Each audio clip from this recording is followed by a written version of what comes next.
Hey, welcome back, everybody, to another episode of Just Be. I am the one sitting on the left-hand side of the table, John Emilio. That's right. And it's me, David Hasselhoff, on the other side of the table. Ooh, the Knight Rider. The Knight Rider. Dude, favorite show growing up as a kid. Pretty sure. Loved that black Pontiac Firebird. Oh, with those lights in the front. Woo, woo. Was there anything cooler than that show, bro? No. Honestly, no. bro. No, I have a friend who's her ringtone is the Knight Rider when her phone rings. The theme song to it. Love it. People think I'm like a geek for stuff like that, but I love Wasn't he Michael? Yeah, Michael Knight. Mike, yeah. And when the car talked, I'm like, bro, this is amazing. I like when I was a kid, I was like, I gotta have a car like that when I get older. Oh my god. Yeah, and actually the steering wheel is the Batman one. It's like a yoke, and the funny part is my Tesla. I have a Tesla, right? My Tesla has that steering wheel, and when I first got it the first time, I'm like, it's like the friggin' Knight Rider. That's awesome. This is great. That's awesome. This is great. What? So what was that, guys? What? Do I hear you? No, there is no guided meditation. No, we're not. No, we have spoken about this in length again. Explain yourself, John. We have spoken about this in length for about 70 minutes before the show started with our pre-show again, and we decided to kind of change the format up a little bit and do the guided meditation at the end of the show and kind of walk you out the door instead, and just kind of get into the content of the show and just start talking instead of doing a bookend, beginning and end like we used to. So, and this is part of the progression of the show, right? As we go week to week, you're going to notice things are going to change. The content's always going to be the same. What we speak about, that won't change, because if that did change, it wouldn't be the show. But there might be collaborations that we're going to do coming up soon. Things might be changing a little bit because, like we said, as the show evolves and we evolve with it, we're open to it. So we're not fixed. Just like one voice might say one thing, the other voice might say the other. We do the same thing. We hear both ends, and we make a conscious decision on what we value and how we want to go about it. Yeah, I mean, John won't say it because he's being modest, but we're turning down Oprah. You know, she's just not ready for us. She's not ready for us. She's not ready for us. No. Listen, she's not ready for us. No. Neither is Dr. Phil. But whatever. Donnie, you called. Is he still around? No, he's not. Poor Donnie. He's probably dead. He's not around yet. Poor Donnie. He's probably dead, bro. Oh, my God. Oh, what was his name? Rivera. What was his name? Geraldo? Geraldo Rivera. Well, Geraldo is active. Oh, is he Yeah, really? he is the, he plays the heel in Fox News. Oh, does he? Yeah, he plays the heel. He plays the, you don't know. He's on you mean like actual news? He's on Fox. No, he works for Fox News Channel. Oh, okay. But he's the heel. Like, he's the guy who comes in and while, let's say everybody's talking about Republican way of thinking, right? Yeah. So he'll come in and he'll be the lone Democrat who you're going to pounce on. And why I say the heel, because it feels like a WWE match.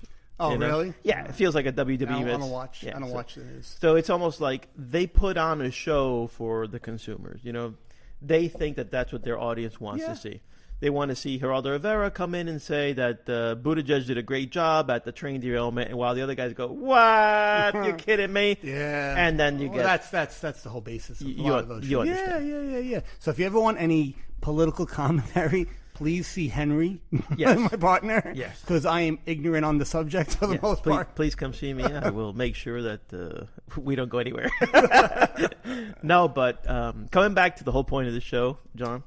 I want to share some stuff with you. I always share stuff with you, and I always share stuff. That's what we do. We share, and we share alike, man. I think that's the spice of the show is that Sharing we give is caring. We give like true world applications. Absolutely. All right. So, and you know, anybody that listens has heard me go through some stuff. You know, anxiety attacks and things.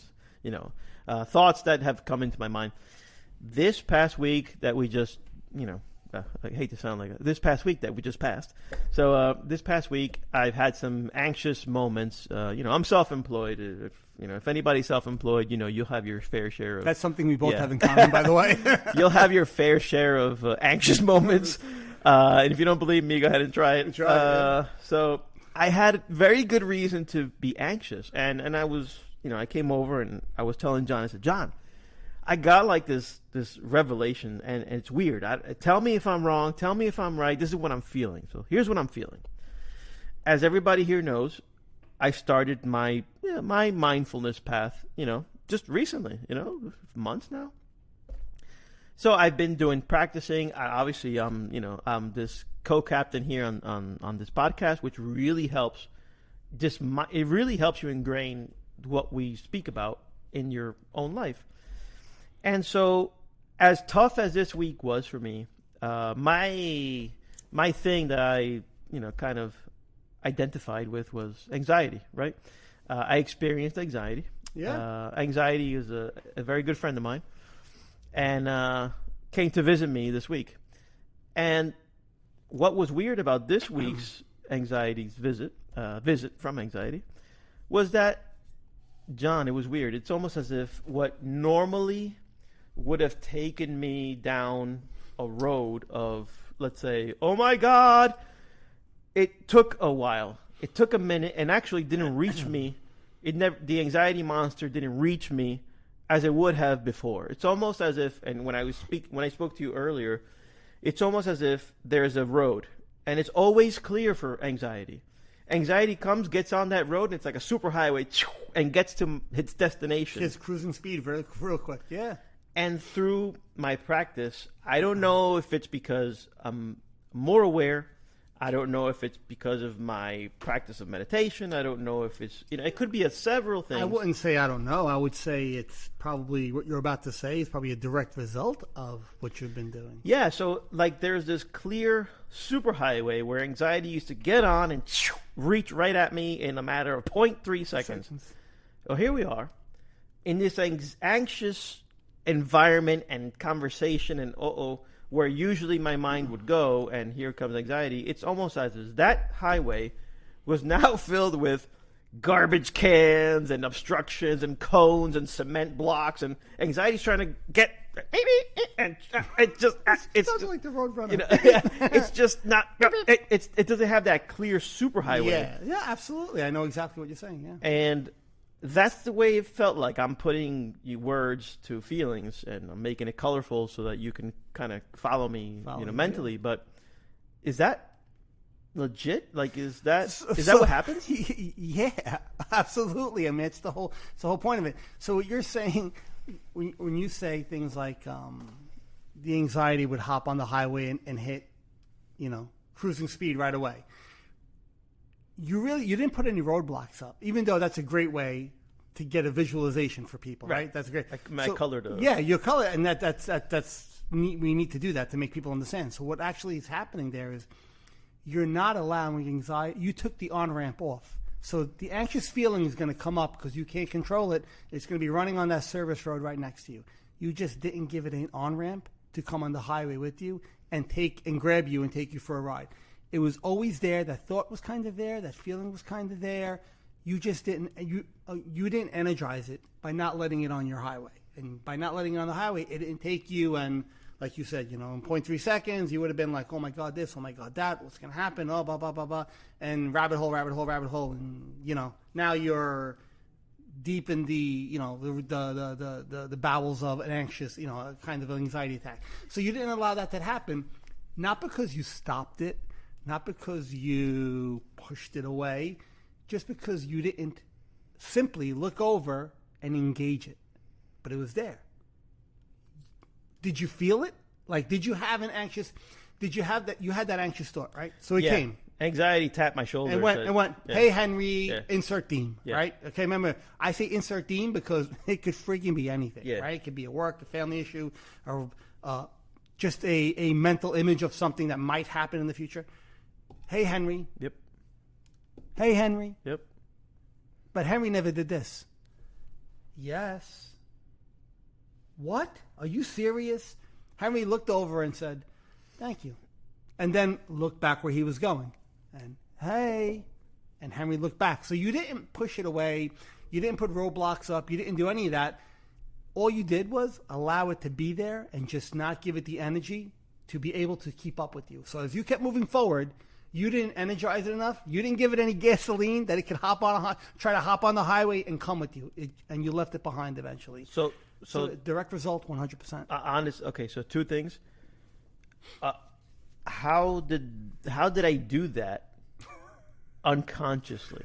It's almost as if it's a learned skill. Right? There you go. Okay, it's a learned skill. So in the beginning, when I would be in therapy, when I was really in the depths of OCD experiences, in the beginning they would give me tools to deploy. And when I first started, I would have to manually deploy those tools when a spike or a theme popped up. Okay, John, here it comes. Manually deploy the tools, right? And I would have these tools or these things I would kind of go through to counteract whatever was happening. Almost like flares on a jet when a missile's coming. They shoot off the I forgot the name, but they're flares that will take the missile and make it go the other way. So I would have to manually deploy these in the beginning. Is it a checklist? It wasn't a checklist. It was more just tools, things I would have to do, like remind myself of this or say this kind of thing or just, and they were therapeutic tools. So I don't want to go too far into that. Tools in a tool belt. Yeah, I don't want to go into what they were because they are therapeutic tools. But I would have to manually deploy those tools in the beginning. As time went on, when a theme would come up or thought would come up, I would automatically deploy the tools. So now, instead of me having to push that button for the flares to come out of the back of my fighter jet, I wouldn't have to. A missile was coming. Here comes this OCD thought. Automatically, I would deploy them. Pop, pop, pop, pop, pop, pop, and I would go on my way. And that's exactly what happened to you. By practice, you're automatically deploying a certain response to that. You're no longer reacting to the anxious thought. Now you're responding to it, but you're responding to it automatically through a learned skill. So you've now learned how to understand what's actually an anxious thought or anxiety and what's a real life threat or situation in the moment. Mm-hmm. There's no such thing as a real life threat or situation in the future because the future's not here. Yeah. It's only what's happening now. Your mind's going to tell you, well, Henry, this might happen. Henry said, yeah, thank you. Yeah, that might happen. A lot of things might happen, and I could worry about all of them and be an absolute disaster and a mess. Yeah. Or I could do what Henry did. Thank you, anxiety. And he kept moving forward with what he was doing, and you didn't allow it to grab you and take you for a ride. So it's a learned skill, absolutely. So if we put more meat on that bone, all right? Because I'm telling you, I was to the point that I was impressed, right? I'm going to use that word. You should be. What is it? When you're very conceited or when you're egoic. Yeah. I was impressed. I was like, damn, that's pretty damn good. Okay, there's nothing wrong with that. Yeah. So the meat in the bone is what was that exercise that I did that got me so strong, or got that muscle so strong, or got that muscle so fit to be able to let's say obstruct the highway. Do you practice awareness? Correct. Do you practice mindfulness? Yes. In your daily life? Yeah, I'll try it. I'm not saying you meditate all the time, and I know a lot of people probably don't, but do you try meditating here and there? Yes, I do. Now, when I say mindful, I mean you're doing things during the day, you're mindful about it. Do you have awareness? Means do you watch yourself think at times? Yes, whether I do. Whether good quote or bad quote, because good and bad are opinions, good or bad thoughts, do you watch them? And that's where, yes, I do. By the way, that's where you learned how to see that anxious thought and allow it to just be there and not attach to it. So there's not one specific. They're all portals, right? So there's not one exercise we do like, hey, do your dumbbell curls and you're going to get there. Right. Well, you do multiple exercises. By the way, I saw the little picture you sent me of Joe Biden doing dumbbell. I cracked up. Henry was at the gym before. I said, you want to come early? He's like, no, I'm at the gym right now. And I know he's a political person. I'm like, he's going to love this. So there was no political angle on my part. And I just Googled pump you up, like on the emoji thing, the GIF thing you could pick on text message. And that was one of the first ones I go, oh, this is freaking hysterical. Like, bro, he's on the phone. That was great. I was like, that'll make him laugh. Joe Biden's got one hand on the phone and the other hand is curling like a 50. I'm like, okay, we're good. That was fantastic. Wow, I got sidetracked. But okay. So, am I mindful? Yes. Do I meditate? John, I do. I just don't do it every day.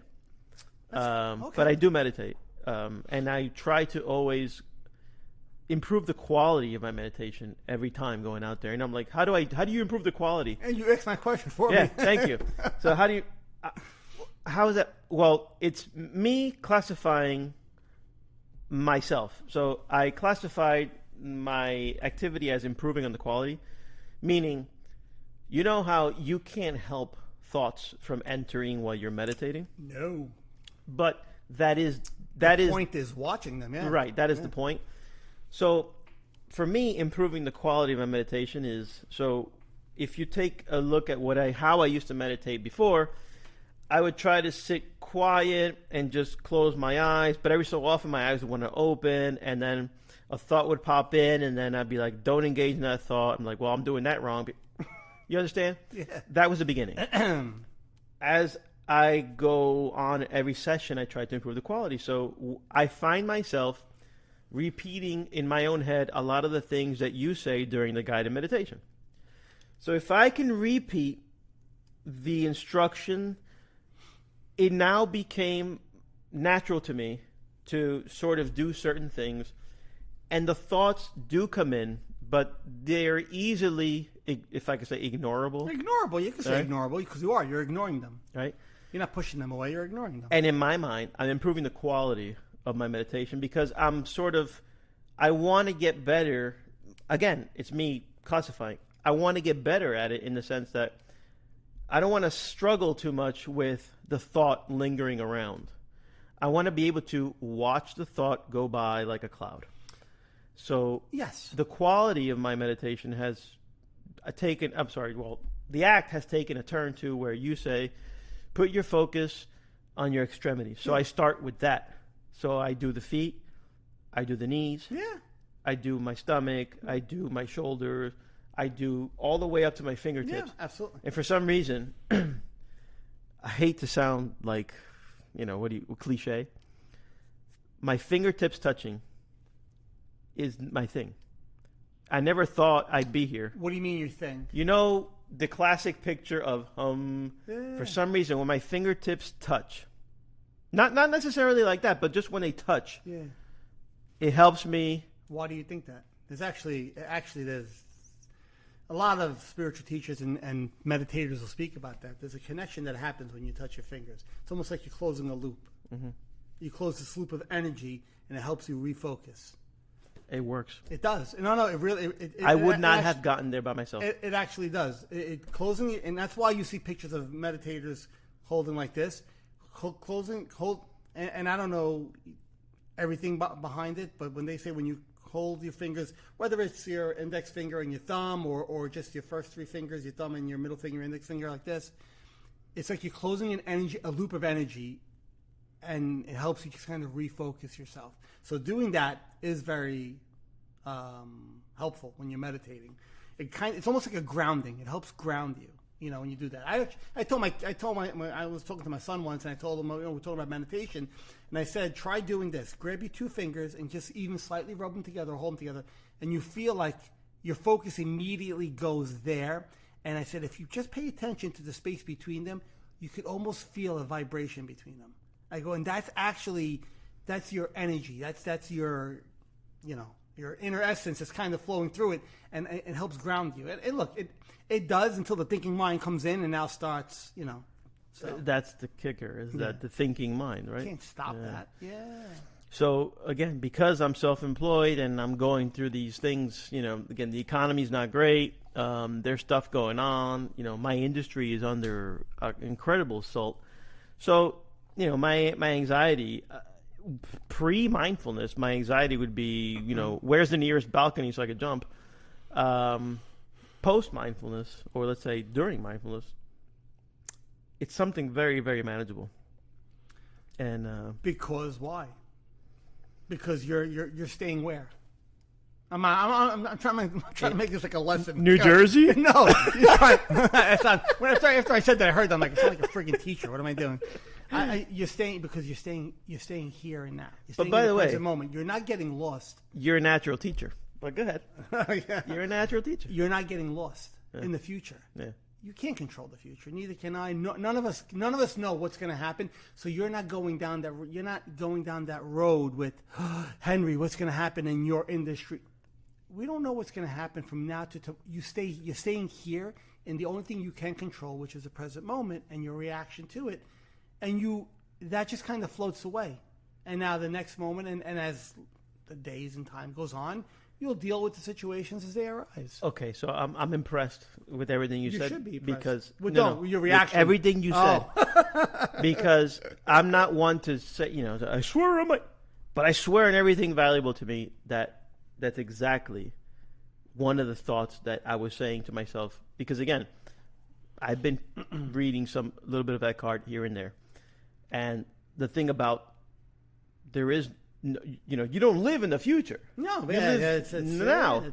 So that's what got me kind of in a better state where why am I continuously worrying about the future when I should just be focusing on what's happening right here, right now? Exactly. And I think that was a very key. Again, I can't tell you everything that was going on in my mind because I don't remember. But that was a big theme was the future. And again, that's one of the biggest points. One of the biggest portals for anxiety to enter your life is thoughts about the future, what might happen, what can happen, what will happen, and you lose focus of what is happening right now. It pulls you away from now, and that's where you get lost. Which is so why do I even mention this? Is because again, I put myself in the shoes of somebody just beginning. Or I put myself in the shoes of somebody who's just curious about what we're talking about. And it's almost like what we were talking about before when the mics were on.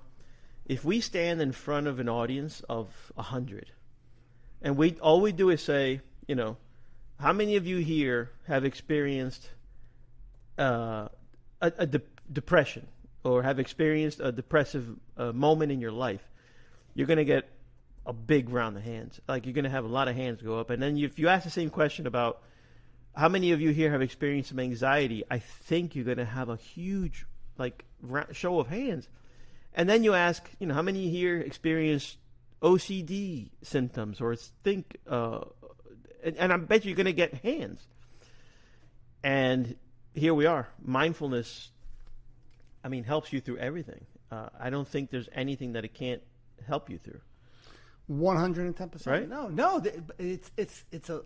So mindfulness is a life skill because it teaches you how to properly use the tool that the human mind is. Yeah. Right? So actually mindfulness is kind of an odd term because mindfulness gives you the impression of a full mind full of stuff, but it's just the word that they use. But no, it's a life skill that just teaches you how to. So the same tool that you use to meditate, right? You're using your mind even when you begin meditation because you're saying, okay, I'm going to start with my feet, right? That's not just an awareness. That's actually your thinking. That's where I want it. But then you allow your focus to take over. And you kind of put the mind on hold from there. But you need the mind even to begin that initially, right? That thinking mind. So you're learning how to use the tool properly when needed and not let it run amok, just doing, well, I'm in control, and Henry, look here, Henry, look there, Henry, look here, Henry, look there. No, Henry gets to look where Henry wants to. Henry gets to look where what he actually is. His consciousness wants to look, where he wants to focus his awareness, not where the mind wants to. And that's where a lot of people get that's where I kind of get the dog head to the side. They're like, I don't get it. Well, what do you mean? I'm not looking? How do I not see that? And who's looking if I'm not looking? And that's where I'm like, well, that's the cherry on top. Once you realize that you're this, and we've said it before 100 times, that awareness behind the awareness. I said that's where when you realize you're the one who's watching, and not the one who's thinking of what you're watching, and actually just the one who's seeing things and noticing things. That spot right there, that's it. And I can't describe it any better than that, and nobody can. It's tough. Yeah, there'll be different portals people use. They'll use the word voices. Some sutra teachers, they say, listen to both voices. Others say, watch everything.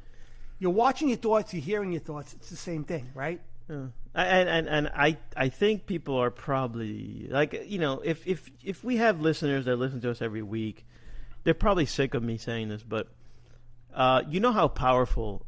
I'm going to talk just about anxiety and depression because, again, I don't know if I had OCD or experienced OCD in that way. But if you know how bad anxiety can have a grip on your mind, it ruins your life. It ruins everything. I mean, it ruins. It's going to steal your peace. It's going to steal your serenity. It hijacks it. I'm going to say something, right? You're a dad, right? You're a dad. I have 3 kids. And let's say my daughter's not a ballerina, but I'm gonna give you the ballerina story so you understand. And your little girl, she's 4 years old, and she's so excited that you're at her ballerina recital. Yeah, you're not there. You're not focusing on her recital, on her. Your mind is somewhere else because your business is going in the tank and And look, and those very relatable and. We can understand why somebody will have a hard time in that moment to kind of focus on what's happening, but that's where this stuff comes in. John, handy. You just missed the most beautiful little girl in the entire galaxy to you. Because you're worried about something that might happen someday. Because you're worried about something in the future. By the way, things usually don't happen the way your mind portrays them. And I said this before, exactly. You're going to have this vision of the way things are. Like we were talking before about our show. Like I said in the beginning, we're talking about kind of changing things up and just kind of going with the flow. We're very open to hearing both voices and see what, stay with our values and kind of move the show forward. We're not set with one or the other, but we're willing to be open to it and hear it and not be fixed on one certain way. But a lot of people won't, and they'll kind of, somebody who doesn't practice mindfulness or somebody who doesn't meditate or was just identify with their mind completely in that moment at their daughter's ballerina recital, they're going to be just, oh my God, the future. Oh my God, what might happen? Your mind's going to give you 1,000 scenarios. And if you're not aware enough to just let them float on by, you're going to miss out on everything that's happening now. And you're going to see this vision of what life was. And you think you're living this vision that's in the future. Oh my God. But the only thing that ever is happening is right in the moment. Now, I'm going to preface in that actual moment, because this has happened to me, and even recently, where I've had to deal with some things. I felt my anxiety levels rising, and I felt when that happens for me, my mind gets very charged automatically. So my thought process becomes very charged at that moment, and here come scenarios: pop, pop, the pop, heavies, pop, pop, the pop, heavies pop, kicking in. Yeah, right. Pop, pop, pop, pop, pop, pop. What if this? What if that? What if this? What if that? What if this? What if that? So even me, somebody who's been doing this for years, I'll experience that charge of anxiety, but I'll still bring my focus back to here. And I'm not expecting it to feel a certain way. And that's where people get, we've said this before, so that person who's at the recital might think, okay, I'm going to let this thought go, and I'm going to be here and be happy, and I want to enjoy this.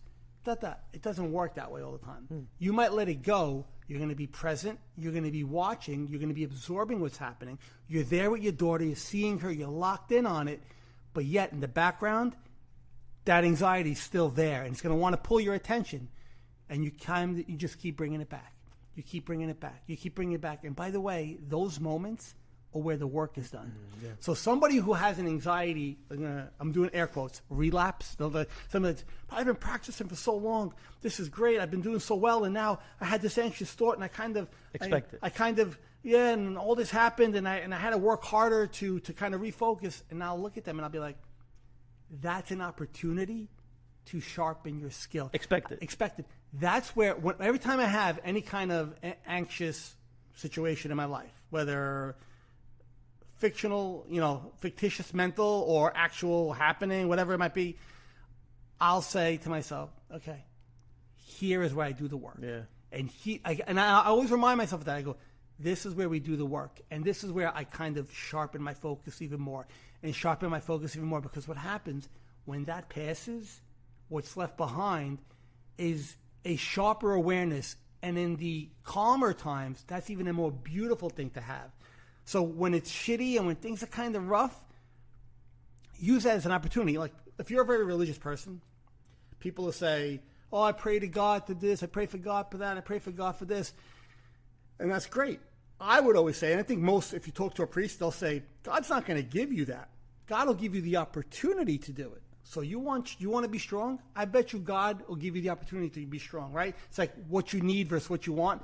Okay, you want to be strong? I'm not going to give you strength, but I'm going to give you what you need, the opportunity to be strong. So when you're in the bowels of anxiety, use it as an opportunity. And I know I'm probably going to get a lot of wow, that's a shitty thing. How can you tell somebody to, when they're in the bowels of anxiety, to like it? I'm not telling you to like it, but to use it as an opportunity to get better, or to heighten that awareness even more, right? Yeah. Don't look at it as a negative thing. No. It's not negative. It's not positive. It's happening. So use it in a way which benefits you. And the only way it's going to benefit you is if, okay, this is happening. I cannot get lost in the future or the past, but I can bring myself back to this present moment and use and sharpen that skill. So, and judging how modern life is, I think we're going to have plenty of opportunities to practice. It's because I that's where we're at, and that's why I keep repeating this one theme where it's no longer something that's good for you. I think it's something that you must have. That's how strongly I feel about it. You know, when I look at our modern times, it's almost necessary now. Yeah, when I look at our modern times, it's necessary for human civilization. Yeah. I mean, and I something just came up in my mind, and like we could do a whole another show on that. We might want to write this down. I got my iPad. Right. No, I just came up with when you were saying about how somebody might not want to, let's say, practice mindfulness, or let's say even go into that, because I think they might be afraid to lose who they are. And I'm laughing because that's so true. Right? Because people... Like, I don't want to go on that because we could do a whole... No, because they're scared that they're going to lose their identity. Right? Who they are. And they'd rather, by the way, be...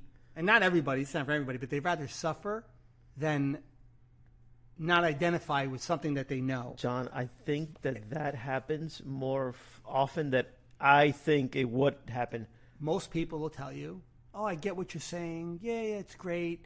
I mean, the whole, I don't identify with my mind. I'm not my mind. I don't get that. And I'm like, well, I said that before. That's the tricky part, but and by the way, when you do get there, it can be an odd place for a while. Because now, all of a sudden, you start seeing yourself not as this personality anymore. Like somebody who thinks, hi, I'm John Emilio. I'm a fun guy. I like to joke around. I like to have a good time. I'm this, I'm that, I'm the other thing.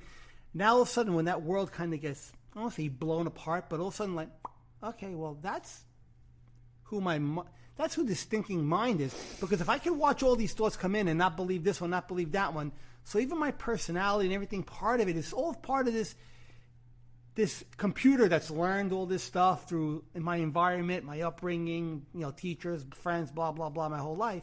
And it's created this personality. Even that personality is nothing more than this mind that's learned and created this and said, okay, this is who we are.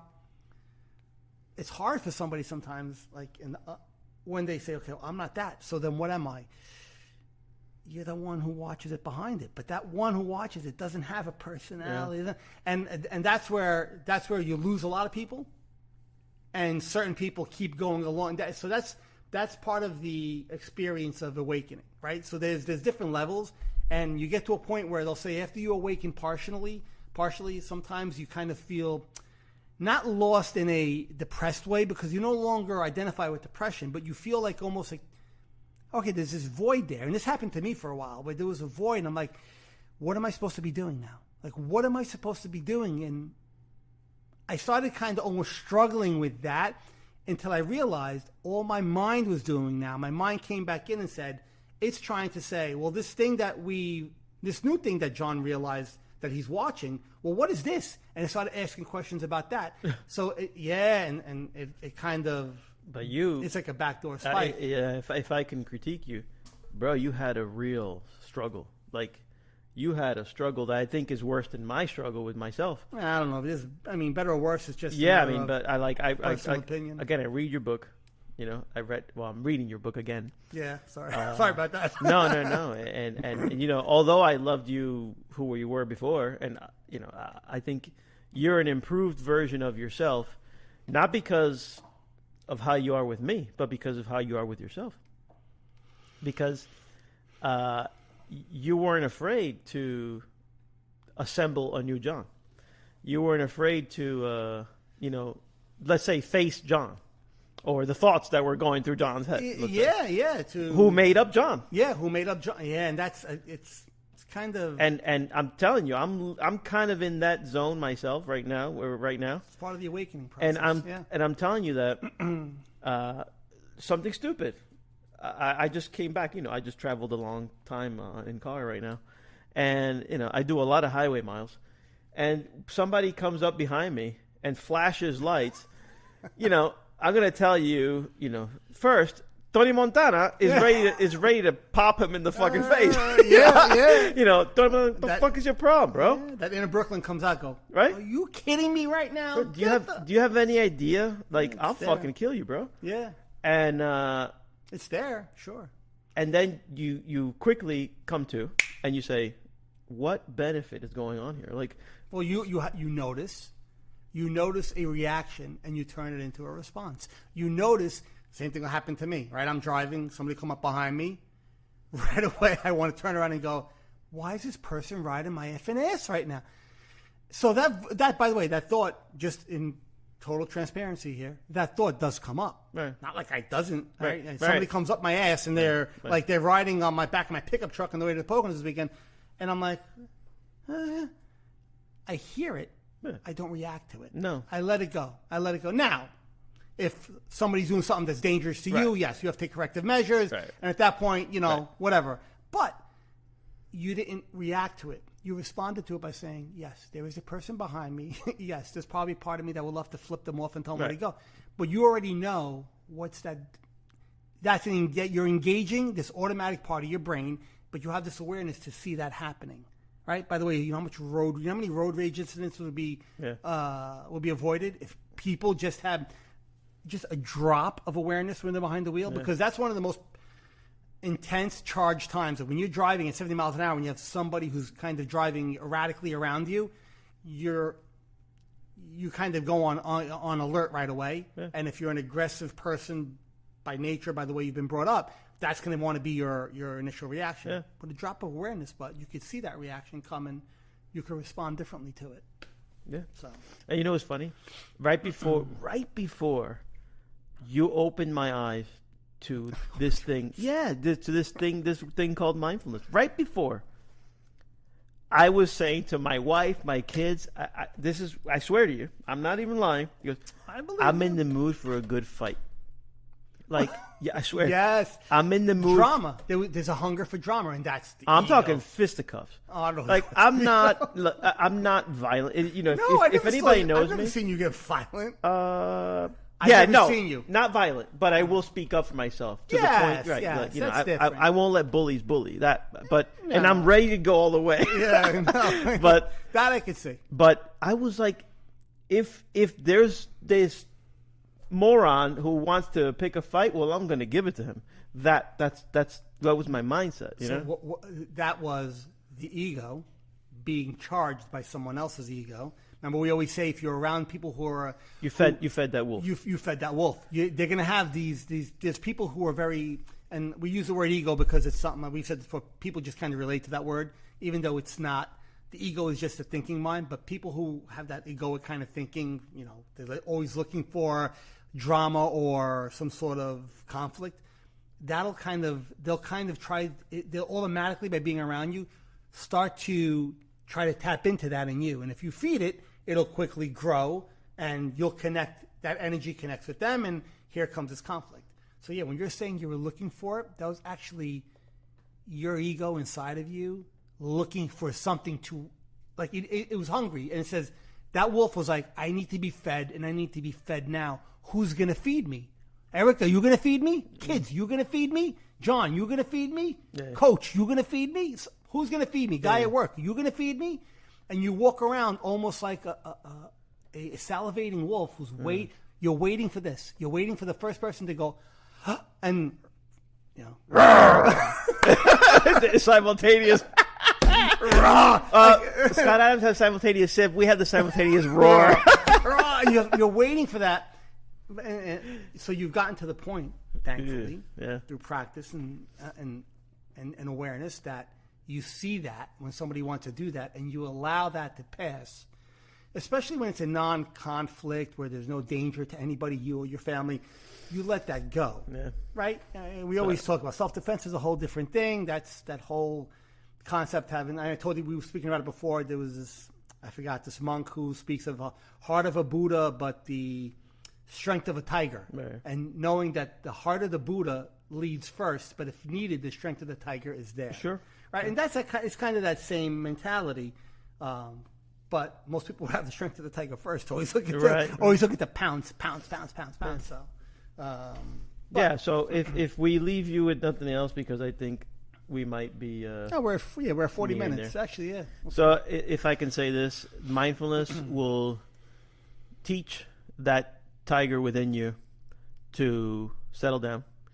It'll give, let's say, it will give weight where it's appropriate. Like the tiger doesn't have to be fed every day. It's like the mind. You use it as a tool. That's the same thing. You learn to use it as a tool and not to be used by it. And running parallel to that comment is the one I said about the ballet recital.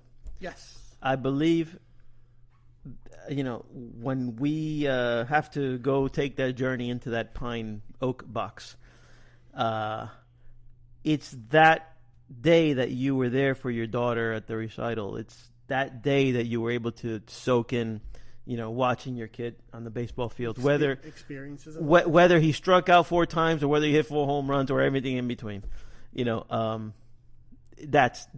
what, that's the spice of life more than, That's what you're not going to miss. Right. With a little bit of this practice in your life. You're not going to miss those experiences. Yeah. Whether, like you said, your son's striking out 4 times or hitting 4 home runs in the game, you're there because you're not, my son struck out 4 times in this game. And look, as a baseball dad before this all happened to me, my experience would be dictated by what was transpiring on the field, his performance. And I hated that, and I saw that happening, and I hated it. Horrible. But I didn't have the awareness or the experience or the foresight. I hadn't been taught this yet. I hadn't learned this, where I could realize I could go like this. We were all sleeping at that point. Yeah, we were all sleeping. We were all sleeping. Where, thankfully it happened sooner than later, where I didn't, become this crazy baseball or sports parent, who then my kid hates me for life because I was a total asshole to him. But it's with a little bit of this, imagine how many more of those experiences you could be absolutely present for, because you're not expecting things to be a certain way. You're just expecting them to be as they are. And that doesn't mean pleasurable. That doesn't mean non-pleasurable. As it is. If it's pleasurable, that's great. If it's not, you don't have to like it, but you can still be there and experience it and be there with the people around you and not miss, little Tiffany's, ballet recital or I just thought that name. I don't know why. Yeah. Well, ladies and gentlemen, if nothing else, just be. Oh. And I will let John guide us off into the guided meditation. Sunset. Everybody strap on. This will be not that kind of show. Not that kind of strap on. But if you want, we can discuss that. You know what I mean? We have experience in all realms of the human experience. We'll definitely get more views. Yeah, watch that show get like 47 million views and mindfulness nothing. Hey. They had 4 views last week when they were speaking about mindfulness and presence, boobs and butt, and all of a sudden they had 1,000 hits in the first 2 hours. I'm the only guy who can say this. How to mindfully put a strap on. Okay. All right. I'm not going to touch that one, by the way. No. I don't want you to touch that strap on. All right. So I'm taking us in. All right, you take us in. Take us in, John. Ladies and gentlemen, this is your captain speaking. As we begin our descent into Newark Airport, please fasten your seatbelts, put your seats in the upright position. Take a couple of deep breaths. All right, so let's do this. If you're seated, like we always do, like we always say, try to fix your posture. And again, open-eyed or closed-eyed is absolutely fine. If you want to focus on your body parts through this, I'll do that one today. We'll do a body. We'll focus on some body parts during our meditation. So let's start with a couple of slow, deep breaths. Try to do a 2-second inhale, and a 2-second hold, and a 2-second exhale. So in.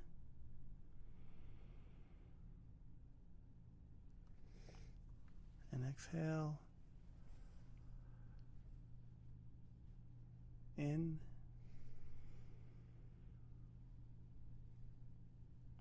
And exhale. Now, if any thoughts come up at the same time, just watch them float by like a cloud. Keep breathing.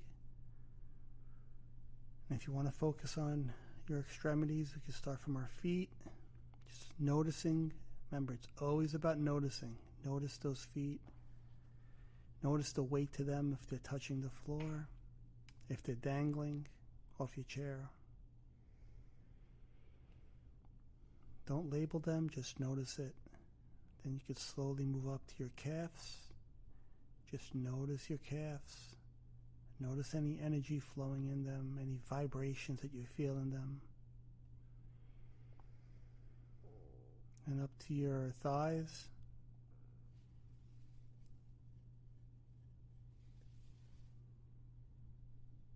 Just always letting any label that comes up float on by.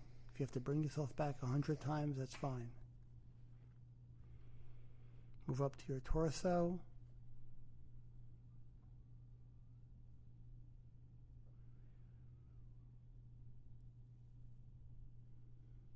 You can move up to your shoulders now. Just noticing them. Feel any vibrations in your body.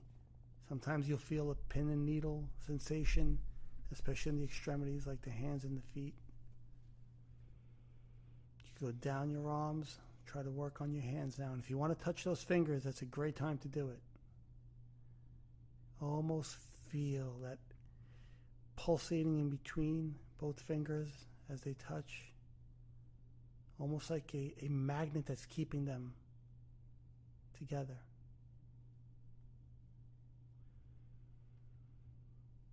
We'll just hold here for a few seconds, concentrating on those fingers. Feel that energy just flowing right through them.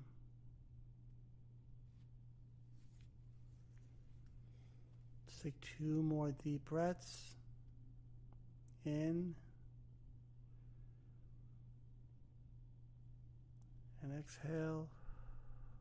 Last one. In. And exhale. You can slowly open your eyes. Just gaze around what you see and just kind of sit here. If you want to sit here for another couple of minutes and just kind of relax, that's very recommended. But or else I am done. Yeah, that was great. Okay. That was great. I hope everybody got the benefit of that. Yeah. And I hope you enjoyed the show because I know we did. You know, we put our heart right on the table. Yep. Well, good. All right, peeps. Yeah, all right. So Catch you on the next one. Yep. Till next time. Everybody be well and take care. Very good. All right, man. Have a good one. Take care.